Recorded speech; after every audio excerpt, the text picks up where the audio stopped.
Genesis chapter number 4. We will be reading from verse 8. Today, continuing in our Bible study, we'll be looking at two types of judgments. Last time we met, we defined judgment partly as a misfortune or a calamity which comes as a result of God's judgment or divine judgment. In other words, judgment and punishment are the same thing. Judgment and punishment from God, they are the same thing. And so today we will be looking on two types of judgment, maintaining that the 11th year, the 11th month, is 11th day. Number 11 is a dual identity figure, which means judgment and fulfillment of biblical prophecy. So this evening we will be looking at two types of judgment. Taking our text from the book of Genesis chapter 4, I will read from verses 8 to about 14. And Cain talked with his brother, or with Abel, his brother. And it came to pass when they were in the field that Cain rose up against Abel and his brother and slew him.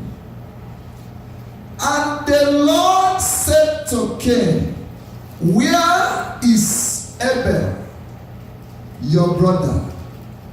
And Cain said, "I know not. Am I my brother's keeper?" And God said, "What hast thou done? For the voice of thy brother's blood cried unto me from the ground. And now art thou cursed from the earth, which had opened her mouth to receive thy brother's blood from thy hand. When thou tillest the ground, it shall not henceforth yield unto thee her strength. A fugitive and a vagabond shalt thou be in the earth." And Cain said unto the Lord, "My punishment is greater than I can bear. Behold, thou hast driven me out of this day from the face of the earth, and from thy face shall I be hid, and I shall be a fugitive and a vagabond in the earth. And it shall come to pass that everyone that findeth me shall slay me." I'm going to be stopping here tonight. If we x-ray this interesting scenario, you will notice that the activity of Cain here brought a direct curse on man, unlike in chapter 3, where God was saying, "Well, the earth will be cursed, so you struggle more to eat," and all of that. Here, the activity of this man brought a direct judgment, instant judgment upon his life. Now, it is so interesting to note some of the things that I saw in this scripture. God started by asking Cain, he said, "Where is your brother?" You know, it is so amazing to note that just like so many of us, we try so hard to keep our sins secret. Sometimes in the church, we look very holy and sanctified. But in the secret place, we can do a lot of things. That was the situation I found from Ken here. Because God was asking, my friend Ken, where is your brother? He said, I don't know. Why are you asking me? Why was he that bold to reply God? Because when he killed his brother Abel, there was nobody there. It was done in the secrets. So nobody saw him. So he could deny it. There was no evidence, as it were. But unfortunately to Cain, as it is unfortunate to us today on earth, there is no secret sin anywhere. Those things we do and nobody sees us. If we read that place again, God gave us 2 key witnesses to us whenever we sin. Even where there is nobody, no pastor, no church member, nobody who could say, I don't believe you could do this. God said to Cain, unfortunately to you, the blood of your brother whom you killed cries to me. In other words, every sin we commit has a voice. Whether it is you have killed somebody, or you have told a lie, or you have committed fornication or adultery, or you have defrauded somebody, whatever iniquity one has committed, or I live in unforgiveness, every sin has a voice and they speak directly to Jehovah. So you will be doing yourself a disservice when you think that because nobody saw you, you are free from the sin you have committed. It's a lie. Point 2, God said to him again, is it not the earth that has opened its mouth in response to your brother's blood? In other words, the second witness to our iniquities is the earth upon which everyone marches. The earth. No wonder the Bible talks about 2 faithful witnesses in heaven. The earth also bears witness. As long as you walk upon the surface of the earth, your sins are not hidden, because they are imprints upon the earth as you walk over them. You may not see them, you may not know them, you may not see it, but God in heaven, the moment, just like we have fingerprints, you thumbprint, you leg print or whatever, just like a machine could capture your fingerprints, so in such a manner the earth captures your footprint. Whether you walk on 7 feet high heel shoe or not, the earth captures your footprint when you walk upon the surface of the earth. Amen. Praise the Lord. So we saw from here that God revealed it. So judgment part 1, I said 2 types of judgment. Number 1 judgment we talk about is everyday judgment. The judgment God said to him, as you depart from my face now, you are already under punishment. Anywhere you go, you are in trouble. Whatever you do, or business or whatever, so on. So this is the everyday judgment, daily judgment. You know, you see people suffering, you see people in trouble, you see people, their lives are not going the way you are, it ought to, or you want. My friends, there is one type of judgment that we need to be aware of, and that is everyday judgment. Everyday judgment comes as a result of our actions and sometimes inactions. Everyday judgment, you don't need to go far to notice them. They are everywhere. If you turn on your television, you will see the judgments. There is personal judgment, judgment on nations, judgment on communities, and judgment everywhere.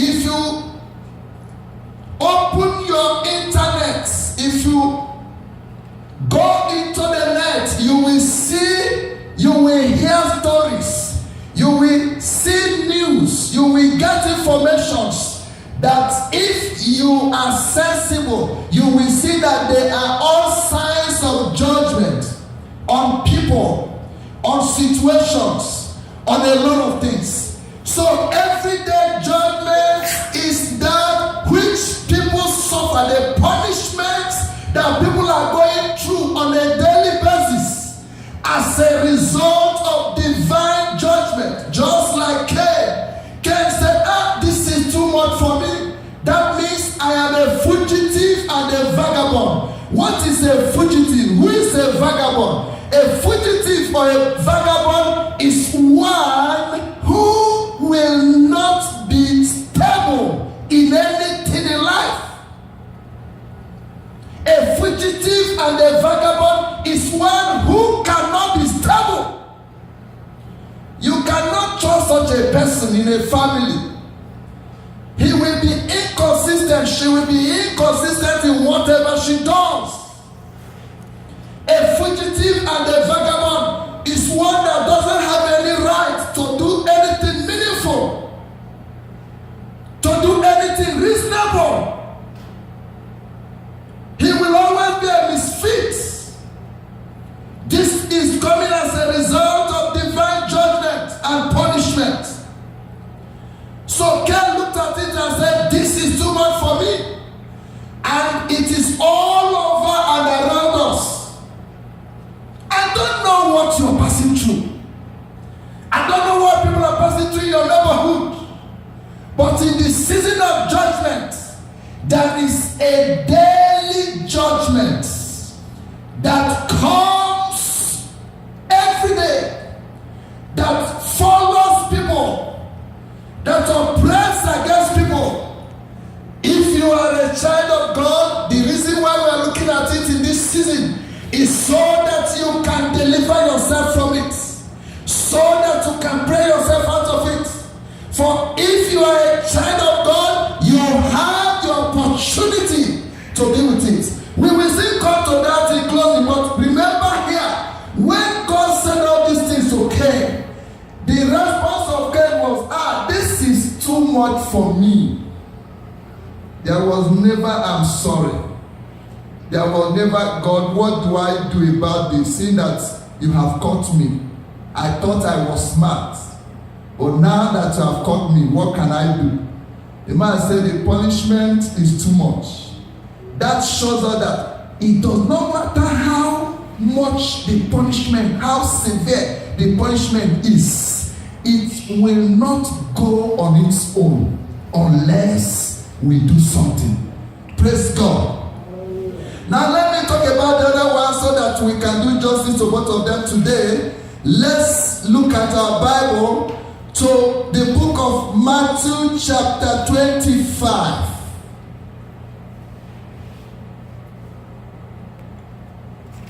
Everyday judgment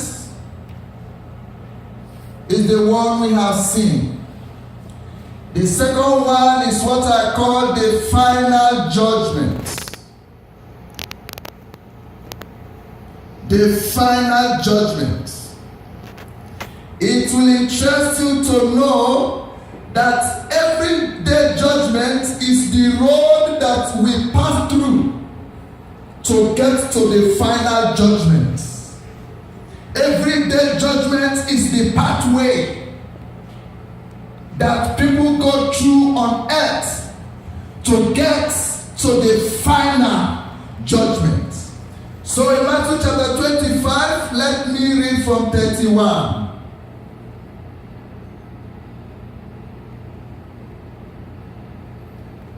When the Son of Man shall come in his glory, and all the holy angels with him, then shall he sit upon the throne of his glory, and before him shall be gathered all nations, and he shall separate them one from another, as a shepherd divided his sheep from the goats.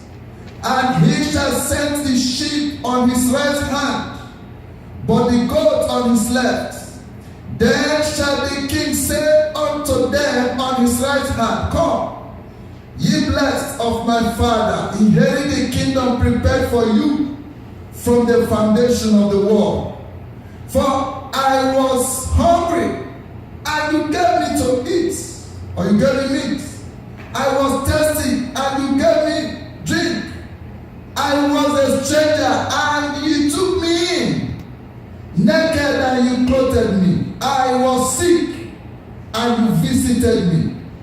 I was in prison, and ye came unto me.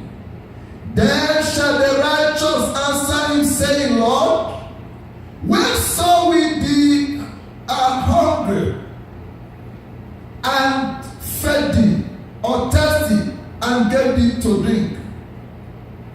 When saw we thee a stranger, and took thee in, or naked, and clothed thee?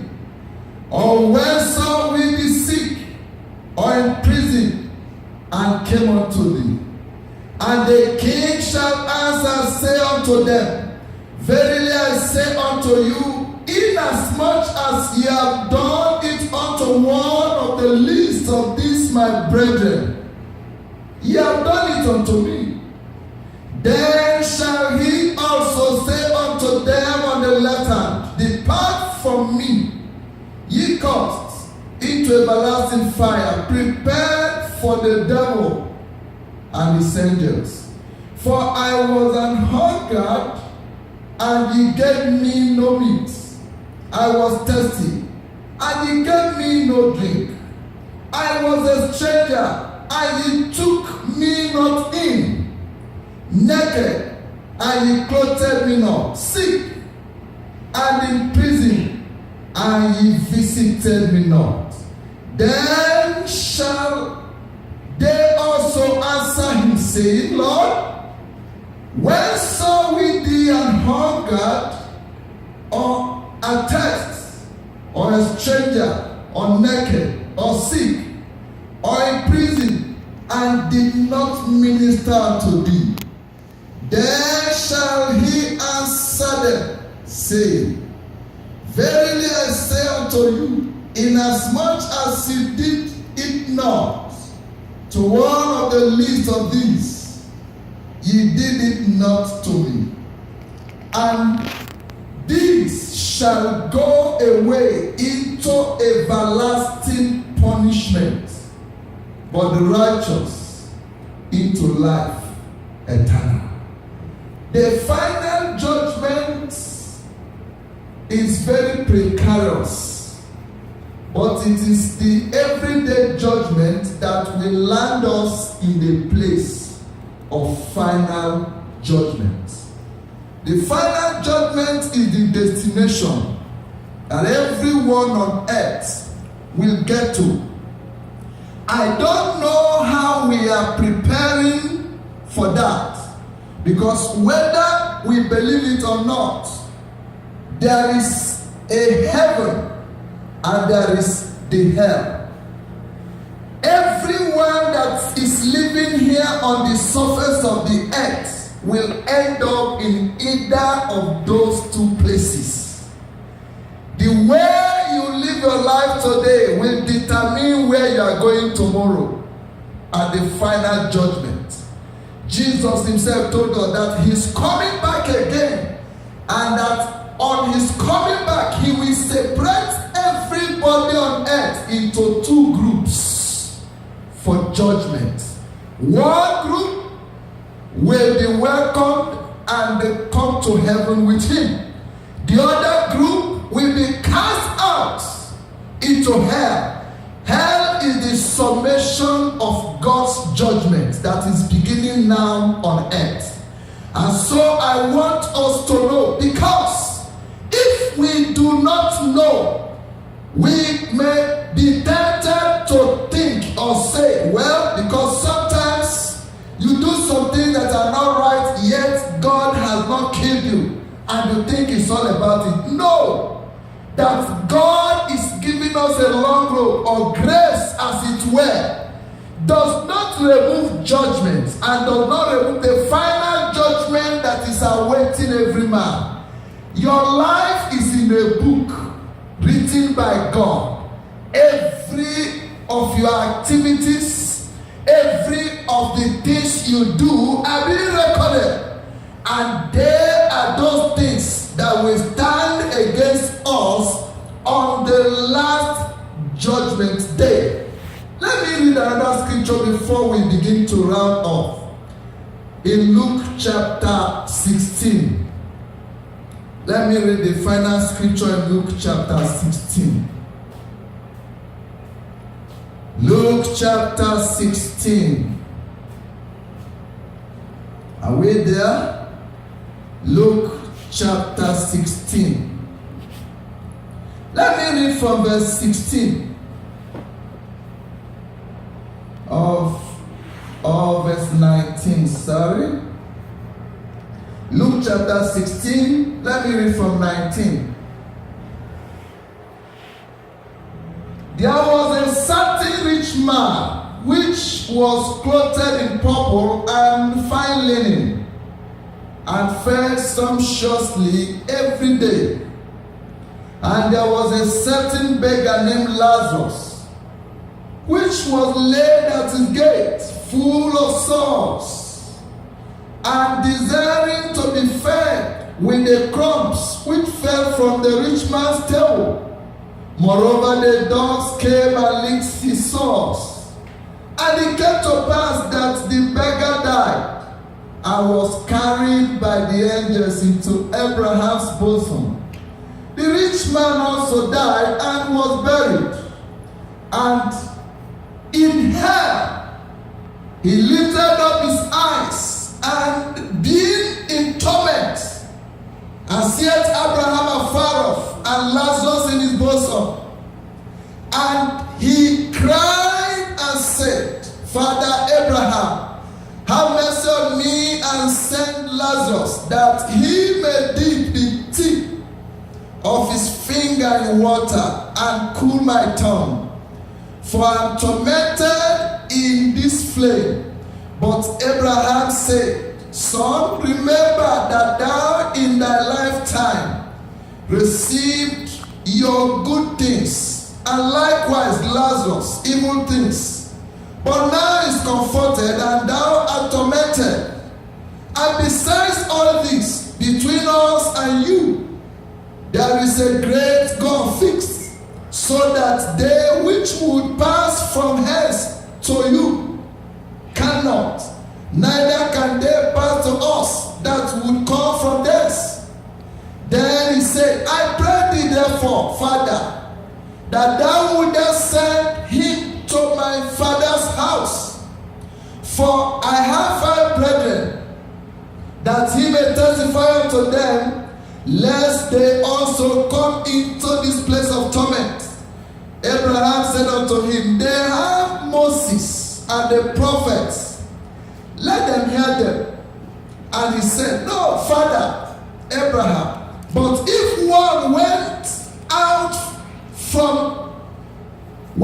unto them from the dead, they will repent. And he said unto him, If they hear not Moses and the prophets, neither will they be persuaded, though one rose from the dead. This This is a graphic picture. I don't have time to talk about all that we have read in these 3 scriptures. But I'm going to give us some keys that will help us to understand and apply what we are talking about. You will notice from the story we have read that I want to give you few facts of judgment.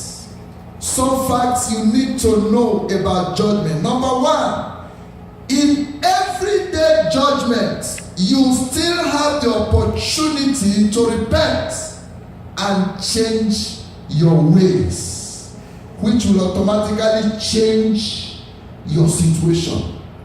In everyday judgment, you have the opportunity to repent.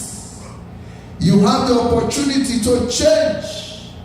You have the opportunity to offer prayer.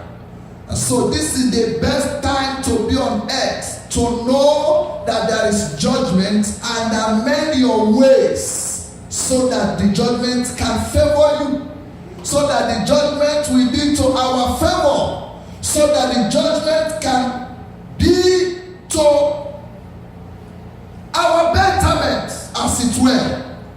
That is the privilege that we have in everyday judgment. Like I told you, we didn't see Cain anywhere sorry about what he did after lying and trying to cover up. He never was sorry. He never wanted a change, and that was his undoing. Point 2, it is the road that leads to the final judgment. I said it in passing before. Everyday judgment is a road, it's not a destination. That is why people can face a calamity today and the situation can change tomorrow. That is why people can pass through hard times today and tomorrow will be better. And tomorrow will be more wonderful. And tomorrow will be excellent. Because they are passing through everyday judgment.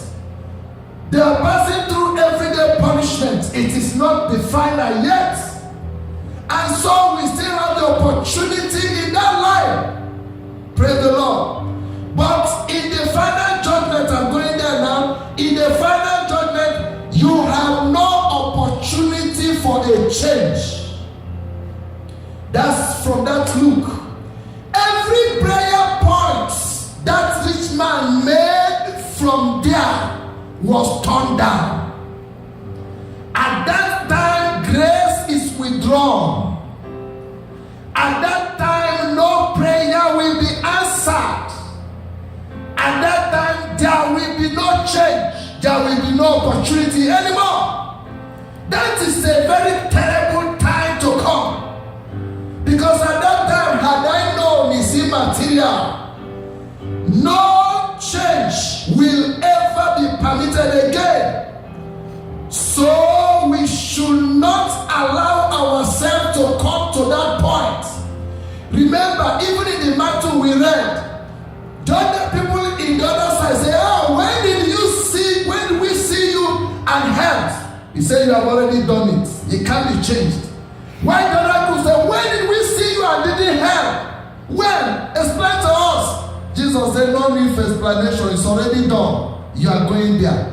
So the final judgment does not give you any more opportunity to make amends or to make change. Point 4 or something, I don't know your own numbering. In judgment comes to different people at different times. Judgment comes to different people at different times. Remember, the Luke where we read, he said after some time, Lazarus died. And the angels came and took him to Abraham's bosom. Who knows even whether he was buried or not? Because he had no money if he's in Canada to pay for a burial place. I don't know whether he was used as a laboratory specimen because he didn't have money to pay for his burial. I don't know. He didn't have insurance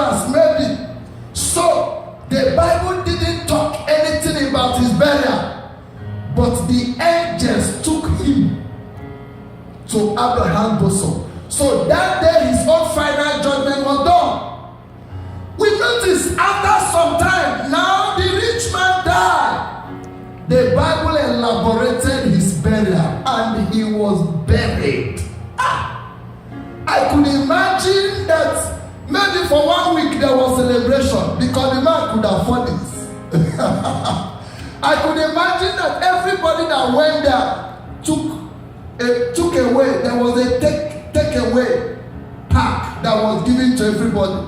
It was incredible.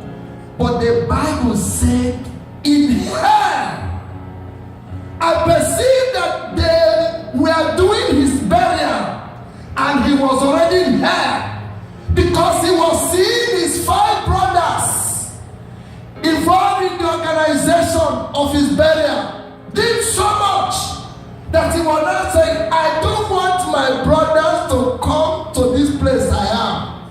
I need help. But remember, because we said that at that point, no prayer will be heard again. Abraham told him something very crucial. He said to him, there is Moses. Who is Moses today? And Moses today is like the preacher here. He said there's the Moses and the prophets.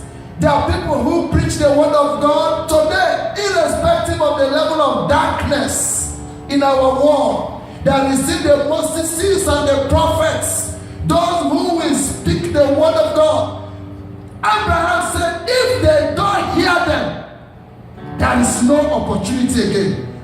That tells us that please, the opportunity God is giving us to hear the word of God every day, we share the word of God. Let us take it seriously. That is the maximum God can do for you and I. Nobody needs to come from the dead to preach to us before we hear and obey. Don't wait for anybody to preach to you. Once you have heard it from the word of God, God expects you to do it, to comply with it. Because in it there is life for you. Praise God. So we saw that there are different times of judgments for everyone. The day a person dies is his own judgment, and everybody will not die the same day. And people don't die because of their age. You also can attest to that. Some people die at birth, some die in their cradle, some die at infancy, some die